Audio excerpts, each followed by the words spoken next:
Assalamualaikum warahmatullahi wabarakatuh. Nama saya Vika Kurnia Guntari dari kelas akuntansi C1 NPM 10220058. Di sini saya akan menjelaskan materi pertemuan kedua, yakni ma'rifatullah. Ma'rifatullah adalah ilmu paling mulia dan penting untuk kita mengenal siapa Robnya. Caranya menggunakan tafakkur untuk memudahkan, memahami, menelaah, dan memikirkan akan sebuah manfaat DBAS. Buah dari pentingnya mengenal Allah: yang pertama merdeka, yang kedua tenang, berkah, hidup mulia, masuk surga, dan mendapatkan ridhonya Allah.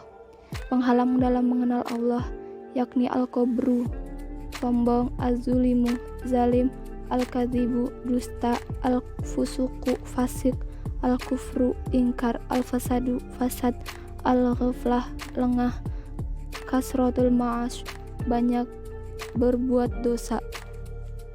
Materi selanjutnya at-thariq ila ma'rifatullah, jalan mengenal Allah. Memahami bahwa jalan mengenal Allah adalah melalui ayat-ayatnya. Yang pertama, ayat qauliyah, perkataan langsung oleh Allah dalam firman-Nya di Al-Quran. Allah bersumpah dengan 4 hal: Zaitun, Tin, Bukit-bukit Sinai, dan kota Mekah. Memahami pendekatan Islam dan non-Islam terhadap ayat-ayat Allah. Metode Islam dengan nakli atau akal dan akal, Quraisy surat Yunus ayat 100. Yang kedua, membenarkan, Quraisy surat Ali Imran ayat 191, Quraisy surat Al-Qaf ayat 37. 3. Menghasilkan iman. Metode selain Islam: pertama, dugaan hawa nafsu, yang kedua, ragu-ragu, yang ketiga, berakibat kufur. Materi selanjutnya tentang al-manawi min ma'rifatullah, penghalang mengenal Allah. Secara garis besar ada 2 hal yang menghalangi manusia dalam mengenal Allah. Yang pertama, maradus syahwat, penyakit hati atau nafsu. Yang kedua, maradus syubhat, berbagai hal yang menimbulkan keraguan. Maradus syahwat itu terdiri dari 5 hal: al-fasiqu, al-kibru, al-zulimu, al-kizu, al-kasratul ma'ashi. Maradus syubhat: al-jahlu, jahil, al-irtiyab, keraguan-raguan, al-inhiraf, penyimpangan, al-ghafiyah, kelalaian. Selanjutnya, al-adillah ala wujudillah, bukti keberadaan Allah. Keberadaan Allah, Tuhan yang telah menciptakan dan memelihara alam semesta dengan kekuasaan dan kasih sayangnya, adalah yang tak terbantahkan. Eksistensi Allah Ta'ala ditunjukkan oleh beberapa dalil. Yang pertama, ad-dalilul fitri, dalil fitrah, adalah azazi, dosa yang murni bahwa manusia diciptakan dan dihidupkan atau dimatikan oleh Allah Subhanahu wa Ta'ala. Yang kedua, ad-dalilul hissi, dalil yang dapat diindra, bukti eksistensi yang bisa dirasakan oleh indera manusia seperti kejadian luar biasa atau mukjizat yang terjadi pada umat manusia. Ad-dalilul akhir, dalil akli, akal. Jika memperhatikan berbagai fenomena dalam semesta, maka akan sampai disimpulkan bahwa membuktikan Allah itu ada. 4. Ad-dalilul naqli, membuktikan bahwa Allah dengan merujuki suatu dijelaskan dalam kitab suci. Ad-dalilul tarikh, dalil sejarah, bahwa eksistensi Allah sudah diberitakan dari zaman manusia pertama yakni Adam alaihissalam sampai sekarang. Yang selanjutnya, tauhidullah, mengesahkan Allah.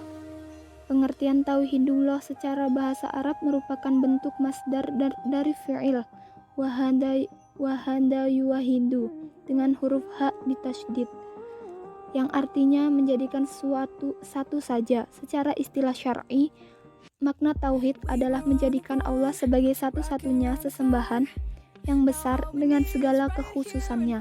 Terbagi menjadi 4, yakni yang pertama, rububiyatullah. Tauhid ini adalah mentauhidkan Allah dalam kejadian-kejadian yang hanya bisa dilakukan oleh Allah, serta menyatakan dengan tegas bahwa Allah Ta'ala adalah Rabb, Raja dan pencipta semua makhluk, dan Allah lah yang mengatur serta mengubah keadaan mereka.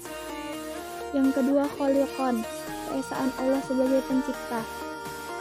Mentauhidkan Allah sebagai ciptaannya adalah mengakui Allah sebagai satu-satunya khalik atau pencipta. Tidak ada yang mengiringi atau membantu Allah dalam segala penciptaannya. seperti Allah menciptakan langit, bumi, beserta isinya. Raziqan, keesaan Allah sebagai pemberi rezeki, adalah sebagai satu-satunya Rabb pemberi rezeki. Malikan, keesaan Allah sebagai pemilik alam semesta, menunjukkan bahwa Allah adalah satu-satunya Rabb yang merajai, yang memelihara, serta mengatur alam semesta. Dan materi yang terakhir tentang Al-Hayah fi Tauhid, hidup di bawah naungan Tauhid. Sadari, hidup di bawah naungan Tauhid adalah nikmat yang tidak dapat diketahui kecuali yang merasakannya. Untuk mencapai kehidupan yang baik di dunia dan di akhirat, akan baik yang dimana di dunia mendapat nikmat, sedangkan di akhirat mendapatkan surga Allah, ridho Allah.